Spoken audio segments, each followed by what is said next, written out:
ಈ ನೀಚ ಪಾಕಿಸ್ತಾನ ಅಫ್ಘಾನಿಸ್ತಾನದ ಬಾರ್ಡರ್ ಒಳಗಡೆ ನುಗ್ಗಿ ಕಾಲು ಕೆರೆದು ಅಫ್ಘಾನಿಸ್ತಾನದ ಜೊತೆ ಜಗಳವನ್ನ ಶುರು ಮಾಡಿಕೊಂಡಿದೆ. ಈ ಜಗಳಕ್ಕೆ ಕಾರಣವಾದ್ರೂ ಏನು? ಅಫ್ಘಾನಿಸ್ತಾನ್ ಪಾಕಿಸ್ತಾನಕ್ಕೆ ಎಂತ ಉತ್ತರವನ್ನ ಕೊಟ್ಟಿದೆ? ಇದೆಲ್ಲವನ್ನು ಇವತ್ತಿನ ವಿಡಿಯೋದಲ್ಲಿ ತಿಳ್ಕೊಳ್ಳೋಣ. ಹಾಗಾಗಿ ನಮ್ಮ ಚಾನೆಲ್ನ ನೀವು ಸಬ್ಸ್ಕ್ರೈಬ್ ಮಾಡ್ಕೊಂಡಿಲ್ಲ ಅಂದ್ರೆ ದಯವಿಟ್ಟು ಚಾನೆಲ್ನ ಸಬ್ಸ್ಕ್ರೈಬ್ ಮಾಡ್ಕೊಳ್ಳಿ. ಈ ವಿಡಿಯೋಗೆ ಒಂದು ಲೈಕ್ ಅನ್ನ ಕೊಡಿ. ಹೌದು ಫ್ರೆಂಡ್ಸ್, ಪಾಕಿಸ್ತಾನ ಅಫ್ಘಾನಿಸ್ತಾನ್ ಬಾರ್ಡರ್ ಒಳಗಡೆ ತನ್ನ ಫೈಟರ್ ಜೆಟ್ಸ್ ನ ತಗೊಂಡು ಹೋಗಿ ಬಾಂಬ್ ಬ್ಲಾಸ್ಟ್ ಅನ್ನ ಮಾಡಿತು. ಹಾಗಾಗಿ ಅಫ್ಘಾನಿಸ್ತಾನದ ಸಾಮಾನ್ಯ ನಾಗರಿಕರೇನಿದ್ರು ಅವರ ಜೀವ ಹಾನಿ ಕೂಡ ಆಯಿತು. ಸಾಕಷ್ಟು ಜನರು ಪ್ರಾಣವನ್ನು ಕೂಡ ಕಳೆದುಕೊಂಡ್ರು. ಪಾಕಿಸ್ತಾನ ಇದಕ್ಕೆ ಕೊಡೋ ಕಾರಣ ಏನಂತಂದ್ರೆ, ನಾವು ತೆಹರೀಕೆ ತಾಲಿಬಾನ್ ಅನ್ನೋ ಒಂದು ಉಗ್ರಗಾಮಿ ಸಂಘಟನೆ ಏನಿದೆ ಅದು ಪಾಕಿಸ್ತಾನದ ಒಳಗಡೆ ಸಾಕಷ್ಟು ಬಾಂಬ್ ಬ್ಲಾಸ್ಟ್ ಅನ್ನ ಮಾಡಿ ಗಲಾಟೆಯನ್ನು ಶುರು ಮಾಡ್ತಾ ಇತ್ತು. ಹೀಗಾಗಿ ಅವ್ರ ವಿರುದ್ಧ ನಾವು ಹೋರಾಡ್ಲಿಕ್ಕೆ ಅಂತ ಹೇಳಿ ನಮ್ಮ ಫೈಟರ್ ಜೆಟ್ಸ್ ನ ತಗೊಂಡ್ಬಂದು ನಿಮ್ಮ ಬಾರ್ಡರ್ ಒಳಗಡೆ ನಾವು ಬಾಂಬ್ ಬ್ಲಾಸ್ಟ್ ಮಾಡಿದೀವಿ ಅಂತ ಹೇಳಿ ಪಾಕಿಸ್ತಾನ ಕಾರಣ ಕೊಡ್ತಾ ಇದೆ. ಆದ್ರೆ ಅಫ್ಘಾನಿಸ್ತಾನ್ ಬೇರೆ ಕಥೆನೆ ಹೇಳ್ತಾ ಇದೆ. ಅಫ್ಘಾನಿಸ್ತಾನ್ ಹೇಳೋದು ತೆಹರೀಕೆ ತಾಲಿಬಾನ್ಗೂ ಮತ್ತೆ ನಮಗೂ ಯಾವುದೇ ತರಹದ ಸಂಬಂಧವಿಲ್ಲ. ಆ ತೆಹರೀಕೆ ತಾಲಿಬಾನ್ ಅನ್ನ ಶುರು ಮಾಡಿದವರು ನೀವೇನೆ. ಹಾಗಾಗಿ ಅವ್ರಿಗೂ ಮತ್ತು ನಿಮಗೆ ಬಿಟ್ಟಿದ್ದು ಹೊರತು ನಾವು ಯಾವುದೇ ತರಹದ ಬೆಂಬಲವನ್ನ ತೆಹರೀಕೆ ತಾಲಿಬಾನ್ಗೆ ಕೊಡ್ತಾ ಇಲ್ಲ. ಹಾಗಾಗಿ ನೀವು ದಾಳಿ ಮಾಡಿದ್ದು ತೆಹರೀಕೆ ತಾಲಿಬಾನ್ ಅಲ್ಲ ಹೊರತು ಅದು ಅಫ್ಘಾನಿಸ್ತಾನ್ ನಾಗರಿಕರ ಮೇಲೆ ನೀವು ದಾಳಿ ಮಾಡಿದಿರ ಅಂತ ಹೇಳಿ ಅಫ್ಘಾನಿಸ್ತಾನ್ ಖಡಕ್ ಆಗಿ ಉತ್ತರವನ್ನ ಕೊಟ್ಟಿದೆ. ಹಾಗಾದ್ರೆ ಇಷ್ಟೆಲ್ಲ ದಾಳಿ ಮಾಡಿದ್ರು ಅಫ್ಘಾನಿಸ್ತಾನ್ ಕೈ ಕಟ್ಕೊಂಡು ಸುಮ್ಮನೆ ಕೂತ್ಕೊಂಡಿತ್ತ? ಖಂಡಿತವಾಗ್ಲೂ ಅಲ್ಲ ಫ್ರೆಂಡ್ಸ್. ಅಫ್ಘಾನಿಸ್ತಾನ ಪಾಕಿಸ್ತಾನ ದಾಳಿ ಮಾಡಿದ ಕೂಡಲೇ ಇಮಿಡಿಯೇಟ್ ಆಗಿ ತನ್ನ ಎಲ್ಲ ಸೋಲ್ಜರ್ಸ್ಗಳನ್ನ ಮಿಲಿಟರಿ ಇಕ್ವಿಪ್ಮೆಂಟ್ ಅನ್ನ ತಗೊಂಡು ಡುರಂಡ್ ಲೈನ್ ಅನ್ನೋ ಬಾರ್ಡರ್ ಕಡೆಗೆ ಹೋಗ್ತದೆ.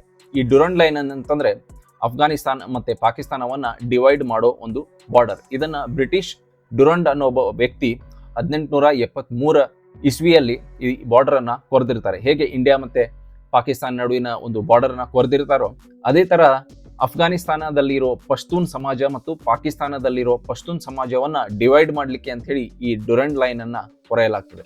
ಅಫ್ಘಾನಿಸ್ತಾನ ಏನ್ ಹೇಳ್ತಾ ಬಂದಿತ್ತು ಅಂತಂದ್ರೆ, ನಾವು ಈ ಡುರಂಡ್ ಲೈನ್ ಅನ್ನ ಒಪ್ಕೊಳ್ಳೋದಿಲ್ಲ. ಯಾಕಂತಂದ್ರೆ ನಮ್ಮ ಪಶ್ತೂನ್ ಸಮಾಜ ಏನಿದೆ ಅದು ಪಾಕಿಸ್ತಾನದ ಈ ಭಾಗದಲ್ಲೂ ಕೂಡ ಅಷ್ಟೇ ಜನರು ಇದ್ದಾರೆ, ಅಷ್ಟೇ ಪ್ರಭಾವಶಾಲಿಯಾಗಿ ಇದ್ದಾರೆ. ಹೀಗಾಗಿ ಈ ಆರ್ಟಿಫಿಷಿಯಲ್ ಲೈನ್ ಅನ್ನ ನಾವು ಗುರುತಿಸೋದಿಲ್ಲ ಅಂತ ಹೇಳಿ ಅಫ್ಘಾನಿಸ್ತಾನ ಹೇಳ್ತದೆ. ಆದ್ರೆ ಈ ಕಡೆ ಪಾಕಿಸ್ತಾನ ಹೇಳೋದಂತಂದ್ರೆ, ಇಲ್ಲ, ಬ್ರಿಟಿಷ್ ಕೊರೆದು ಹೋಗಿದ್ದು ಈ ಲೈನ್ ಇದು, ಹೀಗಾಗಿ ಇದನ್ನ ನಾವು ಇಂಟರ್ನ್ಯಾಷನಲ್ ಬೌಂಡ್ರಿ ಅಂತ ಹೇಳಿ ಕನ್ಸಿಡರ್ ಮಾಡ್ತೀವಿ.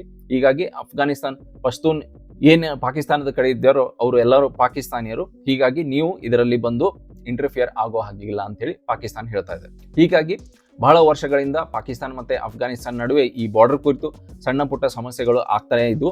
ಆದ್ರೆ ಈಗ ಹೊಸ ಸರ್ಕಾರ ಬಂದ ಮೇಲೆ ಈ ಹೊಸ ಸರ್ಕಾರ ಆ ಡ್ಯೂರಂಡ್ ಲೈನ್ ಅನ್ನು ಯಾವುದೇ ಕಾರಣಕ್ಕೂ ನಾವು ಒಪ್ಪೋದಿಲ್ಲ ಅಂತ ಹೇಳಿ ಪಾಕಿಸ್ತಾನಕ್ಕೆ ಸೀರಿಯಸ್ ಆಗಿ ಹೇಳ್ಕೊಂಡು ಬಂದಿದೆ. ಸೊ ಇದು ಹಿಸ್ಟ್ರಿ ಆಯ್ತು. ಆದ್ರೆ ಈಗಿನ ಪರಿಸ್ಥಿತಿಯಲ್ಲಿ ಅಫ್ಘಾನಿಸ್ತಾನ ಮೇಲೆ ದಾಳಿ ಆದ ಕೂಡಲೇ ಇಮಿಡಿಯೇಟ್ ಆಗಿ ಅವರು ಮಿಲಿಟರಿಯನ್ನ ಕರ್ಕೊಂಡ್ಬಂದು ಪಾಕಿಸ್ತಾನದ ಸಾಕಷ್ಟು ಮಿಲಿಟರಿ ಔಟ್ ಪೋಸ್ಟ್ ಮೇಲೆ ಅಫ್ಘಾನಿಸ್ತಾನದವರು ದಾಳಿ ಮಾಡ್ತಾರೆ. ಅಫ್ಘಾನರು ದಾಳಿ ಮಾಡೋದು ಅಷ್ಟೇ ಅಲ್ಲ, ಈ ಮಿಲಿಟರಿ ಪೋಸ್ಟ್ ಏನಿದೆ ಪಾಕಿಸ್ತಾನದವ್ರದ್ದು ಅದನ್ನ ಧ್ವಂಸ ಮಾಡಿ ಅಲ್ಲಿ ಏನು ಸೋಲ್ಜರ್ಸ್ ಇರ್ತಾರೆ ಅವ್ರನ್ನು ಕೂಡ ಅರೆಸ್ಟ್ ಮಾಡ್ತಾರೆ. ಆದ್ರೆ ಪಾಕಿಸ್ತಾನಿಯವರು ಈ ಕಡೆ ಹೇಳ್ತಾರೆ ಆತರ ಯಾವುದೇ ಮಿಲಿಟರಿ ಪೋಸ್ಟ್ ಅನ್ನ ಅವರು ದಾಳಿ ಮಾಡಿಲ್ಲ, ನಮ್ಮ ಸೋಲ್ಜರ್ಸ್ ಯಾರು ಅವರು ಅರೆಸ್ಟ್ ಮಾಡಿಲ್ಲ ಅಂತ ಹೇಳಿ ಹೇಳ್ಕೊಂಡು ಬರ್ತಾ ಇದೆ. ಆದ್ರೆ ಸೋಷಿಯಲ್ ಮೀಡಿಯಾದಲ್ಲಿ, ಅದರಲ್ಲೂ ಟ್ವಿಟರ್ ಹ್ಯಾಂಡಲ್ ಅಲ್ಲಿ ಸಾಕಷ್ಟು ವಿಡಿಯೋಸ್ ಈಗಾಗಲೇ ಹೊರಗಡೆ ಬಂದಿದೆ. ಆ ವಿಡಿಯೋಸ್ ನಲ್ಲಿ ನೀವು ನೋಡ್ಬೋದು, ಅಫ್ಘಾನಿಸ್ತಾನದವರು ಪಾಕಿಸ್ತಾನ ಪೋಸ್ಟ್ ಮೇಲೆ ದಾಳಿ ಮಾಡಿಕೊಂಡು ಅದನ್ನ ಕ್ಯಾಪ್ಚರ್ ಮಾಡಿಕೊಂಡು ಪಾಕಿಸ್ತಾನದ ಫ್ಲಾಗ್ ಅನ್ನ ಕಿತ್ತೊಗೆಯೋದು, ಆ ಫ್ಲಾಗ್ಗೆ ಉಗಿಯುವಂತ ಕೆಲವೊಂದು ಸೀನ್ಸ್ ಗಳನ್ನ ನಾವು ಈ ವಿಡಿಯೋದಲ್ಲಿ ನೋಡ್ತೀವಿ. ಆದ್ರೆ ಇಲ್ಲೆಲ್ಲ ಒಂದು ಸಮಸ್ಯೆ ನಮಗೆ ಏನ್ ಬರುತ್ತದೆ ಅಂತಂದ್ರೆ, ಅನಲಿಸ್ಟ್ ಗಳಿಗೆ ಈ ವಿಡಿಯೋ ಎಷ್ಟು ನಿಖರವಾದ್ದು, ಯಾವುದು ಅಥೆಂಟಿಕ್, ಯಾವುದು ಫೇಕ್ ಅಂತ ಹೇಳಿ ಈ ವಿಡಿಯೋಸ್ನ ಗುರುತು ಮಾಡೋದು ಸ್ವಲ್ಪ ಕಷ್ಟ ಆಗ್ತದೆ. ಯಾಕಂತಂದ್ರೆ ಯುದ್ಧದ ಸಮಯದಲ್ಲಿ ಪಾಕಿಸ್ತಾನ ಆಗಲಿ ಅಫ್ಘಾನಿಸ್ತಾನದಾಗಲಿ ಎರಡೂ ದೇಶಗಳು ತಮ್ಮ ಎಲ್ಲಾ ಶಕ್ತಿಯನ್ನ ಬಳಸಿ ಸೋಷಿಯಲ್ ಮೀಡಿಯಾದಲ್ಲಿ ಇಲ್ಲ ನಾವು ಇಷ್ಟು ದಾಳಿ ಮಾಡಿದ್ವಿ, ನಮ್ಮ ಸಾಧನೆ ದೊಡ್ಡದಾಗಿದೆ, ನಾವು ಇವ್ರನ್ನ ಸೋಲ್ಸ್ಬಿಟ್ವಿ ಅಂತ ಹೇಳಿ ಒಬ್ಬರ ವಿರುದ್ಧ ಇನ್ನೊಬ್ರು ಹೇಳ್ತಾನೆ ಬರ್ತಾ ಇರ್ತಾರೆ. ಸೊ ಇಂಥ ಸೋಷಿಯಲ್ ಮೀಡಿಯಾ ನಾಯ್ಸ್ ನಲ್ಲಿ ನಾವು ಎಕ್ಸಾಕ್ಟ್ಲಿ ಯಾರು ನಿಜ ಹೇಳ್ತಿದ್ದಾರೆ ಯಾರು ಸುಳ್ಳು ಹೇಳ್ತಿದ್ದಾರೆ ಅನ್ನೋದು ಸ್ವಲ್ಪ ಕಷ್ಟ ಆಗ್ತಿದೆ. ಆದ್ರೆ ಇಂಟರ್ನ್ಯಾಷನಲ್ ರಿಪೋರ್ಟ್ಸ್, ಅಲ್ ಜಜೀರಾ ಮತ್ತೆ ಬೇರೆ ನ್ಯೂಸ್ ಔಟ್ಲೆಟ್ಸ್ ನ ನಂಬೋದ ಆದ್ರೆ ಅಫ್ಘಾನಿಸ್ತಾನದವರು ಸುಮಾರು 58 ಪಾಕಿಸ್ತಾನಿ ಸೋಲ್ಜರ್ಸ್ಗಳನ್ನ ಈಗಾಗಲೇ ಕೊಂದು ಹಾಕಿದ್ದಾರೆ. ಆದ್ರೆ ಪಾಕಿಸ್ತಾನ ನಮ್ಮ ಕಡೆಯವರು 23 ಜನರು ಮಾತ್ರ ತೀರ್ಕೊಂಡಿದ್ದಾರೆ ಈ ಯುದ್ಧದಲ್ಲಿ ಅಂತ ಹೇಳಿ ಪಾಕಿಸ್ತಾನ ಒಪ್ಕೊಂಡಿದೆ. ಅದೇನೇ ಆಗ್ಲಿ 58 ಅಥವಾ 23 ಪಾಕಿಸ್ತಾನಕ್ಕೆ ಹಾನಿಯಾಗಿದ್ದು ಮಾತ್ರ ನಿಜ. ಆಮೇಲೆ ಪಾಕಿಸ್ತಾನ ಏನ್ ಹೇಳ್ತಾ ಇದೆ, ನಾವು ಸುಮಾರು 200 ಟೆರರಿಸ್ಟ್ಗಳನ್ನ ಈ ನಮ್ಮ ಫೈಟರ್ ಜೆಟ್ಸ್ ನ ದಾಳಿ ಏನ್ ಮಾಡಿದ್ವಿ ಅಲ್ಲಿ ಈ ತೆಹರೀಕೆ ತಾಲಿಬಾನ್ಗೆ ಸೇರಿದವರ 200 ಜನರನ್ನ ನಾವು ನಾಶ ಮಾಡಿದ್ವಿ, ಸರ್ವನಾಶ ಮಾಡಿದೀವಿ ಅಂತೇಳಿ ಪಾಕಿಸ್ತಾನ ಈ ಕಡೆ ಹೇಳ್ತಾ ಇದೆ. ಆದ್ರೆ ಅಫ್ಘಾನಿಸ್ತಾನ ಹೇಳೋದೇನಂತಂದ್ರೆ ಅಷ್ಟು ದೊಡ್ಡ ಪ್ರಮಾಣದ ಯಾವುದೇ ಹಾನಿ ಆಗಿಲ್ಲ, ಸಣ್ಣ ಪುಟ್ಟ ಹಾನಿ ಆಗಿದೆ, ಒಬ್ರೋ ಇಬ್ರೋ ಸಿವಿಲಿಯನ್ಸ್ಗೆ ಹಾನಿಯಾಗಿದೆ ಹೊರತು ಅಲ್ಲಿ ಯಾವುದೇ ತರಹದ ಉಗ್ರಗಾಮಿಗಳು ಇರಲಿಲ್ಲ ಅಂತ ಹೇಳಿ ಅಫ್ಘಾನಿಸ್ತಾನದವರು ಮೇಂಟೈನ್ ಮಾಡ್ಕೊಂಡು ಬಂದಿದ್ದಾರೆ. ಆದರೆ ಈ ಜಗಳ ಅಲ್ಲಿಗೆ ನಿಲ್ಲಿಲ್ಲ. ಅಫ್ಘಾನಿಸ್ತಾನದವರು ಮರುದಿನ ಬಂದು ಮಿಲಿಟರಿ ಪೋಸ್ಟ್ ನ ಕ್ಯಾಪ್ಚರ್ ಮಾಡಿದ್ರು. ಈ ಕಡೆಯಿಂದ ಮತ್ತೆ ಪಾಕಿಸ್ತಾನ ಅಫ್ಘಾನಿಸ್ತಾನ ಆ ಪೋಸ್ಟ್ ಅನ್ನ ವಾಪಸ್ ಕ್ಯಾಪ್ಚರ್ ಮಾಡೋಕೆ ಪಾಕಿಸ್ತಾನದವರು ಫೈಟ್ ಮಾಡ್ತಾನೆ ಇದ್ದಾರೆ. ಸಾಯಂಕಾಲ ಹೊತ್ತಿಗೆ ಒಂದೆರಡು ದಿನ ಆದ ಕೂಡಲೇ ಸೀಸ್ ಫೈರ್ ಅನ್ನ ಘೋಷಣೆ ಮಾಡುವ ಎಲ್ಲಾ ಸೂಚನೆ ನಮಗೆ ಕಾಣಿಸ್ತಾ ಇತ್ತು. ಆದರೆ ಆ ಸೀಸ್ ಫೈರ್ ಎಸ್ಟಾಬ್ಲಿಷ್ ಆಗಲಿಲ್ಲ. ಹೀಗಾಗಿ ಇನ್ನೂ ಸಣ್ಣ ಪ್ರಮಾಣದ ಗಲಾಟೆಗಳು ಈ ಬಾರ್ಡರ್ ಅಲ್ಲಿ ಇನ್ನೂವರೆಗೂ ಆಗ್ತಾ ಇದೆ. ಈ ಮ್ಯಾಪ್ ಅನ್ನ ನೀವು ನೋಡಿದ್ರೆ ನಿಮ್ಗೆ ಇಲ್ಲಿ ಗೊತ್ತಾಗತ್ತೆ ಇಂತಿಂತ ಪಾಯಿಂಟ್ಸ್ ಗಳಲ್ಲಿ ಅಫ್ಘಾನಿಸ್ತಾನ ಮತ್ತೆ ಪಾಕಿಸ್ತಾನದ ಆರ್ಮಿ ನಡುವೆ ಯುದ್ಧ ಆಗ್ತಾ ಇದೆ ಅಂತ ಹೇಳಿ. ಇನ್ನೊಂದು ಇಂಟ್ರೆಸ್ಟಿಂಗ್ ವಿಚಾರ ಏನಂತಂದ್ರೆ, ಅಮೀರ್ ಮುತ್ತಕಿ ಅಫ್ಘಾನಿಸ್ತಾನ್ ಫಾರಿನ್ ಮಿನಿಸ್ಟರ್ ಏನಿದ್ರು, ಇವರು ಭಾರತಕ್ಕೆ ತಮ್ಮ ವಿಸಿಟ್ ಮೇಲೆ ಬಂದಿದ್ರು. ಇಂಥ ಟೈಮಲ್ಲಿನೇ ಪಾಕಿಸ್ತಾನ ಏನ್ ಮಾಡಿದೆ, ಏರ್ ರೇಡ್ ಮಾಡಿ ಅಫ್ಘಾನಿಸ್ತಾನ್ ಬಾರ್ಡರ್ ಒಳಗಡೆ ಹೋಗಿ ಈ ಯುದ್ಧವನ್ನ ಶುರು ಮಾಡಿದೆ. ಇಲ್ಲಿ ನೋಡಿ ನಿಮ್ಗೆ ಪಾಕಿಸ್ತಾನದ ಒಂದು ಕನಿಂಗ್ನೆಸ್, ಇವರ ಒಂದು ನರಿ ಬುದ್ಧಿ ಗೊತ್ತಾಗ್ತದೆ. ಯಾವ ಟೈಮಲ್ಲಿ ಯುದ್ಧ ಶುರು ಮಾಡಬೇಕು ಅನ್ನೋದು ಇವರಿಗೆ ತುಂಬಾ ಚೆನ್ನಾಗಿ ಗೊತ್ತು. ಯಾಕಂತಂದ್ರೆ ಅಫ್ಘಾನಿಸ್ತಾನ್ ಫಾರಿನ್ ಮಿನಿಸ್ಟರ್ ಇಲ್ಲಿ ಇದ್ದಾಗ ಅವರು ಆ ಕಡೆ ಯುದ್ಧ ಶುರು ಮಾಡಿದ್ರೆ ಅಫ್ಘಾನಿಸ್ತಾನ್ ಮತ್ತೆ ಭಾರತದ ನಡುವೆ ಏನು ಬೆಳವಣಿಗೆ ಆಗ್ತಿದೆ ಆ ನ್ಯೂಸ್ ಇಂಟರ್ನ್ಯಾಷನಲ್ ಮೀಡಿಯಾ ಪಿಕ್ ಮಾಡಬಾರ್ದು ಹೊರತು ಈ ಯುದ್ಧದ ಬಗ್ಗೆ ಇಂಟರ್ನ್ಯಾಷನಲ್ ಮೀಡಿಯಾದವರು ಹೆಚ್ಚಿನ ಗಮನ ಕೊಡಲಿ. ಆ ಕಡೆ ಭಾರತ ಮತ್ತೆ ಅಫ್ಘಾನಿಸ್ತಾನ ನಡುವೆ ಬೆಳವಣಿಗೆ ಆಗ್ತಿರೋದನ್ನ ಇಂಟರ್ನ್ಯಾಷನಲ್ ಮೀಡಿಯಾದವರು ಗಮನ ಕೊಡಬಾರ್ದು ಅಂತ ಹೇಳಿ ಈ ತರ ದಾಳಿಗಳನ್ನ ರಾತ್ರೋರಾತ್ರಿ ಪಾಕಿಸ್ತಾನ ಮಾಡಿದೆ. ಆ ಕಡೆ ಸೌದಿ ಅರೇಬಿಯಾ ಆಗಿರ್ಬೋದು, ಕತಾರ್ ಆಗಿರ್ಬೋದು, ಹೀಗೆ ಮಿಡಲ್ ಈಸ್ಟ್ ಕಂಟ್ರೀಸ್ಗಳು ಅಫ್ಘಾನಿಸ್ತಾನ್ ಮತ್ತೆ ಪಾಕಿಸ್ತಾನ ನಡುವಿನ ಈ ಯುದ್ಧವನ್ನ ಕೂಡಲೇ ನಿಲ್ಲಿಸಬೇಕು ಅಂತ ಹೇಳಿ ಒತ್ತಾಯ ಮಾಡ್ತಾ ಇದ್ದಾರೆ. ಆ ಕಡೆ ಚೈನಾ ಗೌರ್ಮೆಂಟ್ದವರು ಹೇಳಿದ್ದಾರೆ, ಇಲ್ಲ ನಾವು ಅಬ್ಸರ್ವ್ ಮಾಡ್ತಾ ಇದ್ದೀವಿ ಅಫ್ಘಾನಿಸ್ತಾನ್ ಮತ್ತೆ ಪಾಕಿಸ್ತಾನ್ ಈ ಡೆವಲಪ್ಮೆಂಟ್ಸ್ ಅನ್ನ.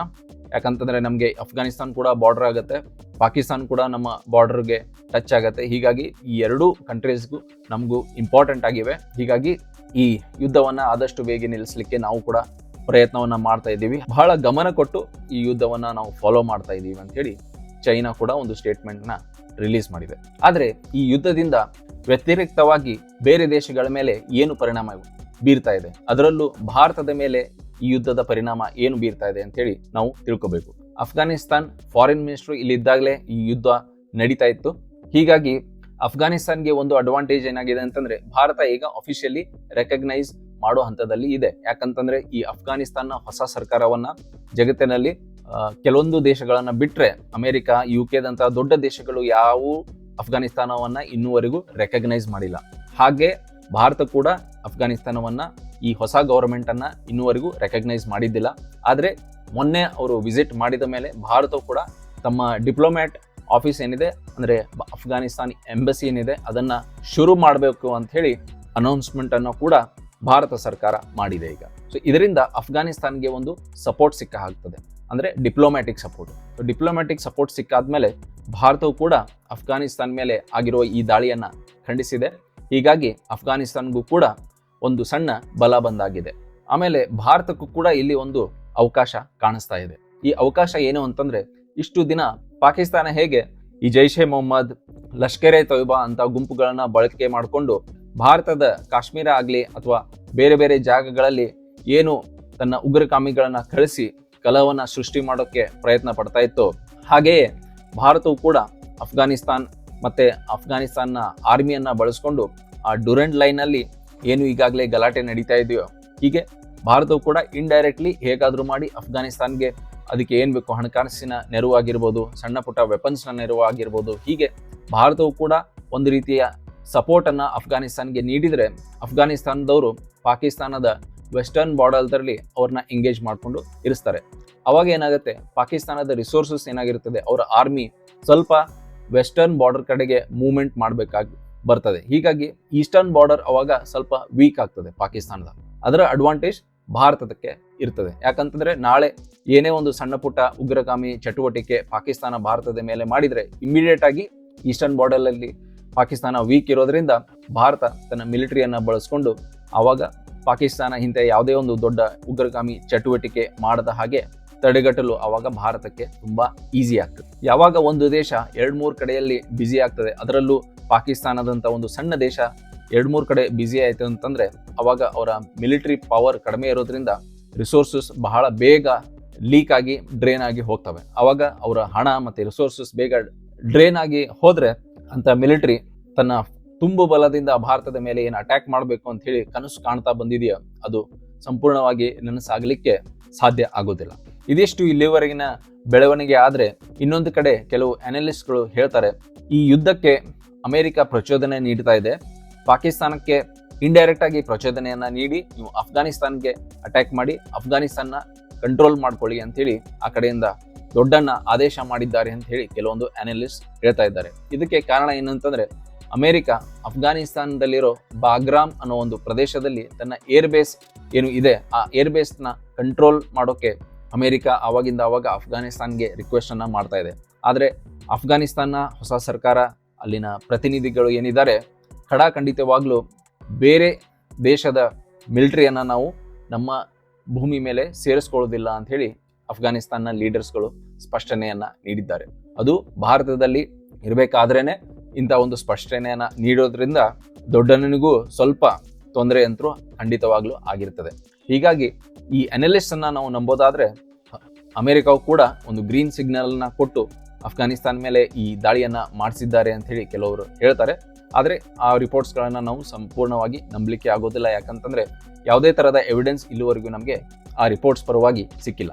ಹಾಗಾದ್ರೆ ಈ ಪರಿಸ್ಥಿತಿಯಲ್ಲಿ ಭಾರತ ಏನ್ ಮಾಡಬೇಕು? ಸೊ ಭಾರತ ಏನ್ ಮಾಡ್ಬೇಕಂತಂದ್ರೆ, ಅಫ್ಘಾನಿಸ್ತಾನ್ಗೆ ಬೇಕಾದ ಫುಡ್ ಆಗಿರ್ಬೋದು, ಮೆಡಿಸಿನ್ಸ್ ಆಗಿರ್ಬೋದು, ಹಣಕಾಸಿನ ಸಣ್ಣ ಪುಟ್ಟ ರಿಕ್ವೈರ್ಮೆಂಟ್ ಆಗಿರ್ಬೇಕು, ಇದನ್ನೆಲ್ಲ ಆ ರಿಕ್ವೈರ್ಮೆಂಟ್ ಅನ್ನ ಭಾರತ ಫುಲ್ಫಿಲ್ ಮಾಡಿದ್ರೆ ಅಫ್ಘಾನಿಸ್ತಾನ್ಗೆ ಒಂದು ಸ್ವಲ್ಪ ಸ್ಟೆಬಿಲಿಟಿ ಬರ್ತದೆ. ತನ್ನ ಎಕನಾಮಿಯಲ್ಲಿ, ತನ್ನ ಆರ್ಥಿಕ ವ್ಯವಸ್ಥೆಯಲ್ಲಿ ಸ್ಟೆಬಿಲಿಟಿ ಬಂತಂತಂದ್ರೆ ಅಲ್ಲಿನ ಮಿಲಿಟರಿಗೂ ಒಂದು ಸ್ವಲ್ಪ ಸಪೋರ್ಟ್ ಸಿಗ್ತದೆ.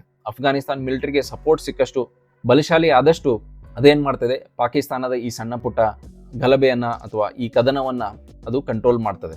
ಸೊ ಅಲ್ಲಿ ಕಂಟ್ರೋಲ್ ಮಾಡೋದ್ರಿಂದ ಪಾಕಿಸ್ತಾನ ನಮ್ಮ ಬಾರ್ಡರ್ನಲ್ಲಿ ವೀಕ್ ಆಗ್ತದೆ. ಸೊ ನಮ್ಮ ಬಾರ್ಡರ್ನಲ್ಲಿ ವೀಕ್ ಆಗೋದ್ರಿಂದ ಅದು ಹೆಚ್ಚಿನ ಪ್ರಮಾಣದಲ್ಲಿ ಉಗ್ರಗಾಮಿ ಚಟುವಟಿಕೆಗಳನ್ನ ಭಾರತದಲ್ಲಿ ಮಾಡೋಕೆ ಆಗೋದಿಲ್ಲ.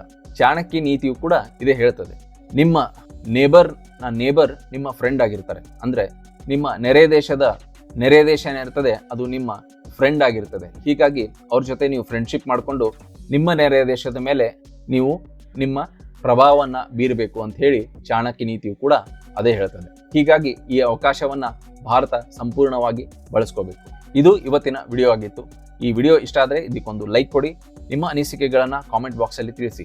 ಭಾರತ ಅಫ್ಘಾನಿಸ್ತಾನವನ್ನ ಸಪೋರ್ಟ್ ಮಾಡಿಕೊಂಡು ಇರಬೇಕಾ ಅಥವಾ ಅವರವರ ಜಗಳವನ್ನ ಅವರಿಗೆ ಬಿಟ್ಟು ನಾವು ಇದರಿಂದ ದೂರ ಇರಬೇಕಾ ಅನ್ನೋದನ್ನ ಕಾಮೆಂಟ್ ಬಾಕ್ಸ್ ಅಲ್ಲಿ ತಿಳಿಸಿ. ಆಮೇಲೆ ನಿಮಗೆ ಈ ಟಾಪಿಕ್ ಇಷ್ಟ ಆಯ್ತಂದ್ರೆ ಇದನ್ನ ಕ್ಲಿಕ್ ಮಾಡಿ ಇಲ್ಲಿ ನೋಡಬಹುದು.